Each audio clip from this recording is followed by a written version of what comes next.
Hai, selamat datang di Bobo di Mobil. Hari ini kita mau keliling kota Shanghai. Lihat suasana kota besar kalau lagi tahun baru Imlek. Lagi libur panjang gini, jalan tol gratis 8 hari. Jadi banyak yang memanfaatkan tol gratis buat mudik ataupun jalan-jalan bersama keluarga keluar kota. Nah, kita malah nyamper ke kota. Penasaran ya, kayak apa suasana Shanghai di saat banyak yang mudik? Kota Shanghai itu parkir lumayan, 1 jam 15 yuan, hampir 35.000 rupiah. Jadi kalau seharian lumayan juga. So, seperti biasa, explore kota besar enaknya naik metro aja alias MRT. Untungnya MRT tetap beroperasi seperti biasa meski kotanya kosong. Buat yang baru pertama kali mampir di kanal ini, selamat datang dan salam kenal. Kami Alvin dan Lucy, pasangan suami istri beda negara yang 3 tahun terakhir ini hidup di mobil, explore negara-negara di Asia sambil mendokumentasikan perjalanan kami di kanal ini. Kalau suka, subscribe dan aktifkan loncengnya. Biar bisa ikutan jalan-jalan seru sambil lihat langsung kondisi terkini dari TKP. Beginilah suasana stasiun MRT di Hari Raya Imlek. Kosong melompong. By the way, hari ini kita explore Shanghai bertiga ya. Kita ditemenin sama Ko Edwin yang punyanya restoran Indonesia satu-satunya di Shanghai, yaitu The Pawon. Agenda kita hari ini, kita bakal makan bareng di Mall 1000 Trees, terus mampir ke Jade Buddha Temple. Karena katanya kalau awal tahun, orang-orang China itu suka pergi ke temple. Kita lihat ya, benar atau enggak. Dan kita juga bakal mampirin Yuyuan Garden, tempat yang selalu rame di Shanghai. Apakah di tahun baru Imlek juga rame? Kita explore bareng-bareng ya. Jangan lupa pencet dulu jempolnya guys. Kasih like dulu biar Alvin Lucy semangat ajak teman-teman jalan-jalan terus. Kali ini kita mau makan di restoran yang menjual masakan-masakan khas Guizhou. Guizhou adalah provinsi di Tiongkok yang banyak gunung-gunungnya. Dan masakannya punya ciri khas asam, pedas, dan aromatik. Asamnya itu biasa dari hasil fermentasi seperti acar sayur ataupun beras fermentasi. Pedasnya dari Hunan pepper dan minyak cabai khas yang memberikan sensasi pedas menggigit. Selagi masih memilih-milih menu, sudah datang acarnya dan snacksnya.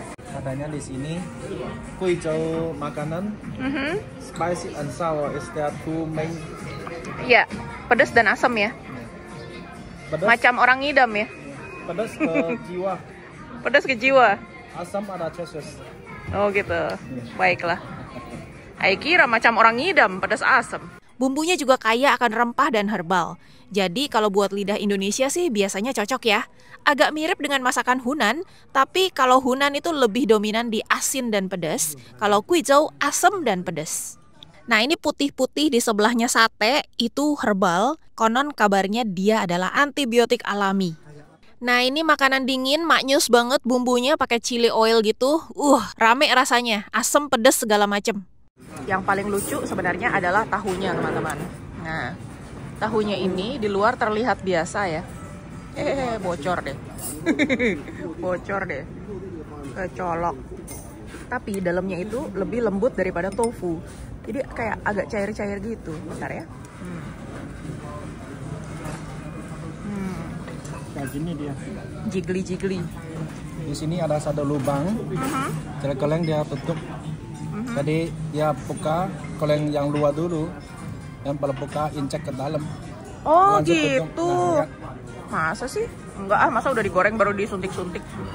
Enggak, ini sekali goreng kok. Overall good experience, makanannya enak semua dan harganya juga nggak overpriced. Recommended.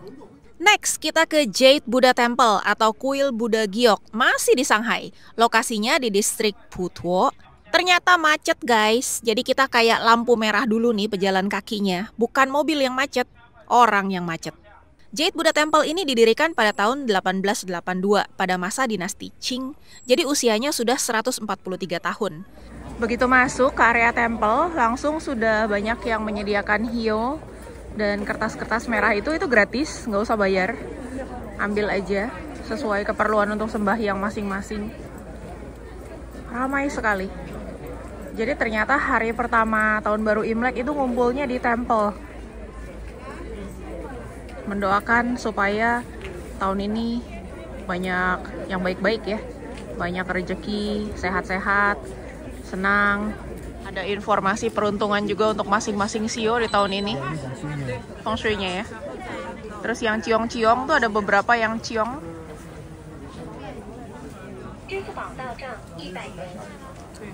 Dijual juga penjelasannya dan mungkin penangkalnya. Tempel ini dibangun untuk menyimpan 2 patung Buddha giok yang dibawa dari Burma. Patung-patung ini dianggap sangat berharga dan suci.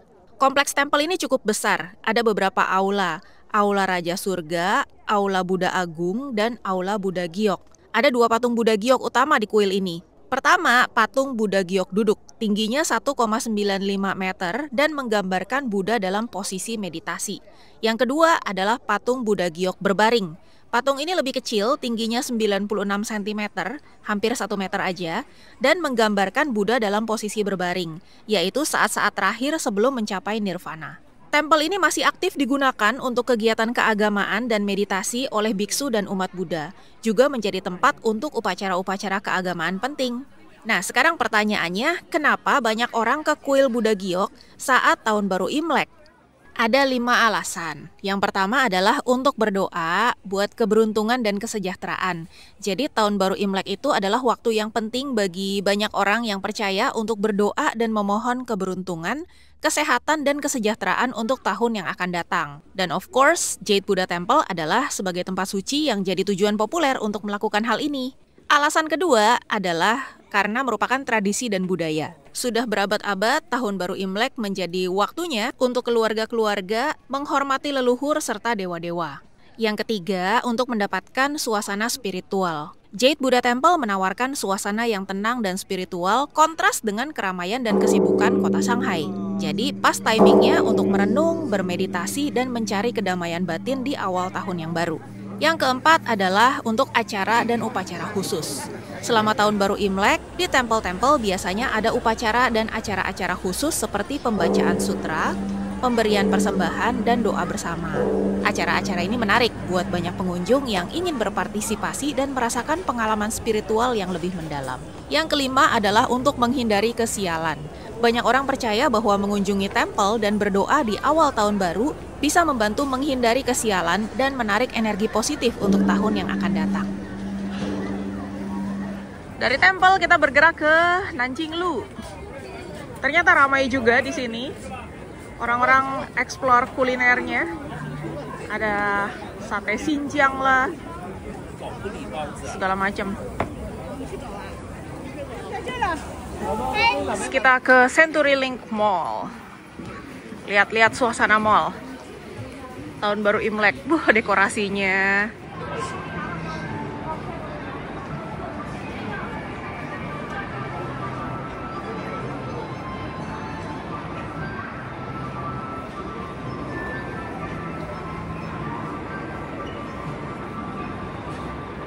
Suasananya seperti Shanghai di zaman dulu. Lihat deh, poster-posternya jadul banget.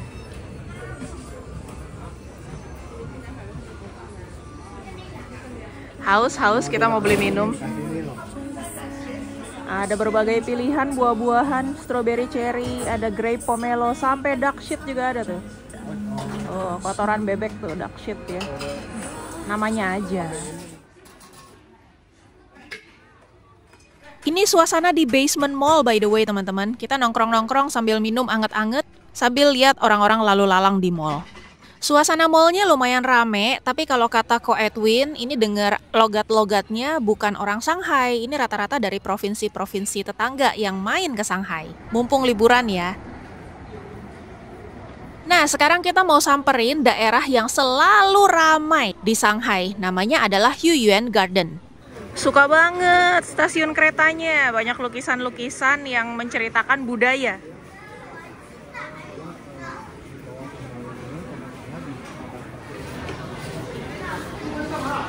Korek kuping. Sampai di stasiun MRT, kita sudah bisa lihat skyline-nya Shanghai dan rame ternyata. Again, rata-rata banyak pendatang yang main ke Shanghai memaksimalkan masa libur mereka. Termasuk Alvin dan Lucy. Guyi Xin Hui, artinya kota tua kemakmuran baru. Asik. Apa yang menarik dari Huiyuan Garden sehingga selalu ramai pengunjung? Huiyuan Garden adalah salah satu taman klasik Tiongkok yang paling terkenal dan paling indah di Shanghai. Taman ini dibangun pada abad ke-16 selama dinasti Ming dan menawarkan pemandangan yang memukau, arsitektur tradisional, serta suasana yang tenang di tengah keramaian kota. Taman ini dirancang dengan gaya taman klasik Tiongkok Selatan yang terkenal dengan desainnya yang harmonis dan penuh detail.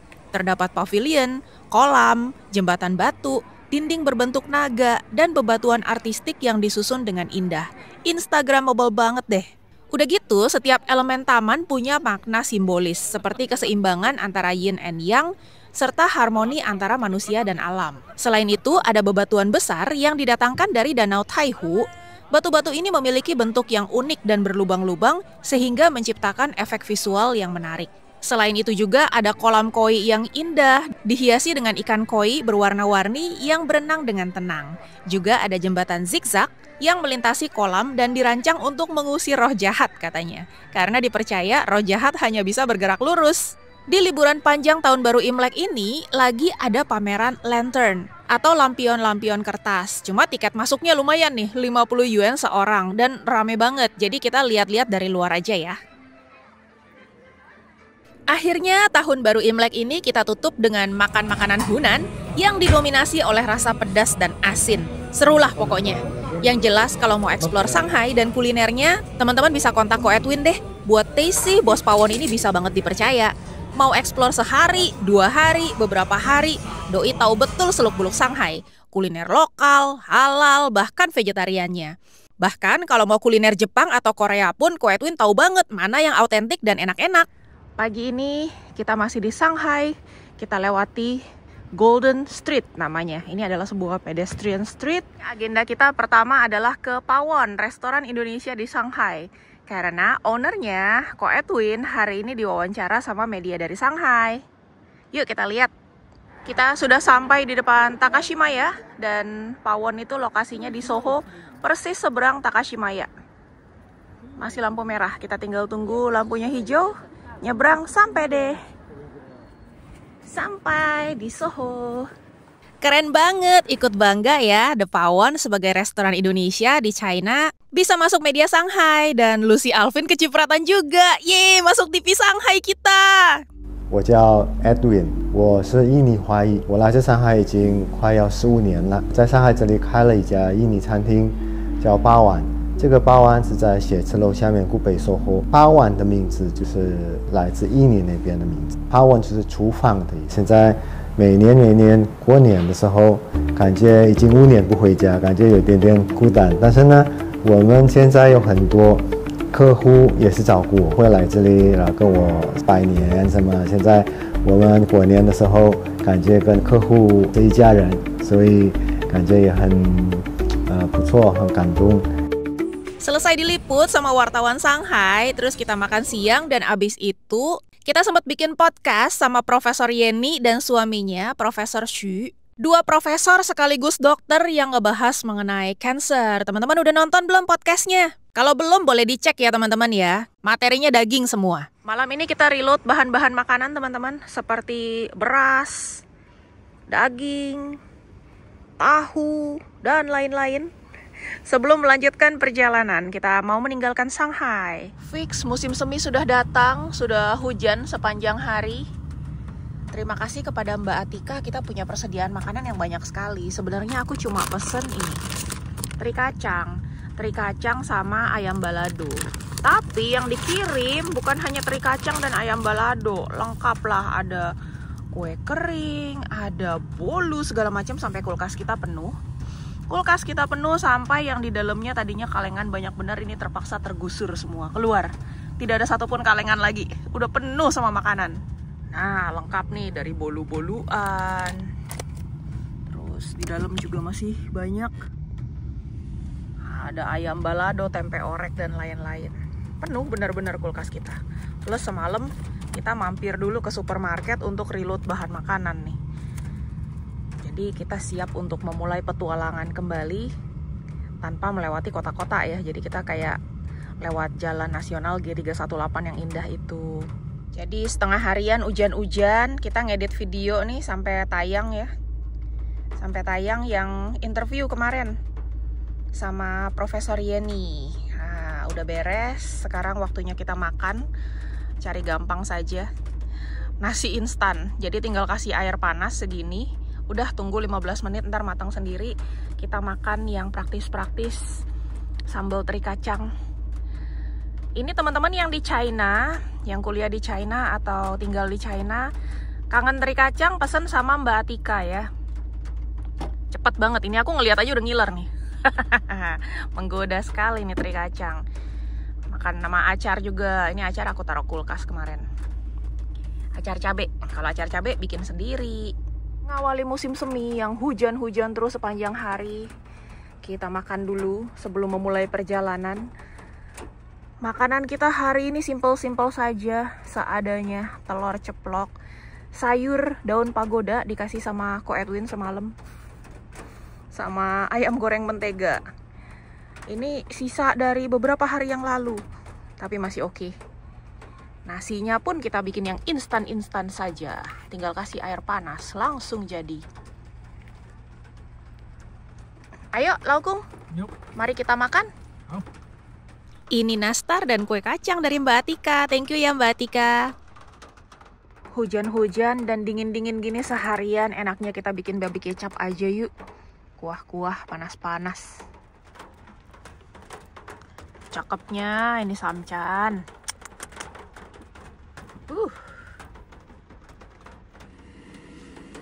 Diungkep dulu.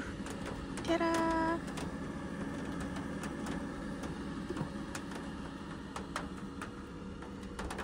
Menyusul tahu.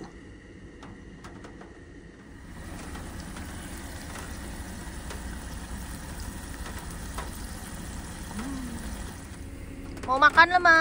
Mau lah. Wangi sekali. Sama. Ih, ada yang nambah. Hauce, Ma. Sampai kepedesan. Sampai kepedesan ya? Iya. Pakai acar cabe. Oh, banyak acar cabenya. Di video berikutnya kita akan sudah memulai petualangan kita melintasi jalur Jalan Nasional G318 yang dikenal sebagai the most beautiful and longest road in China. Dan mereka punya moto must go in your life. Jadi kita coba deh. Pastikan teman-teman sudah subscribe dan aktifkan loncengnya ya, biar ikutin terus petualangan kita jalan-jalan keliling Tiongkok. Sampai jumpa di video berikutnya. Bye!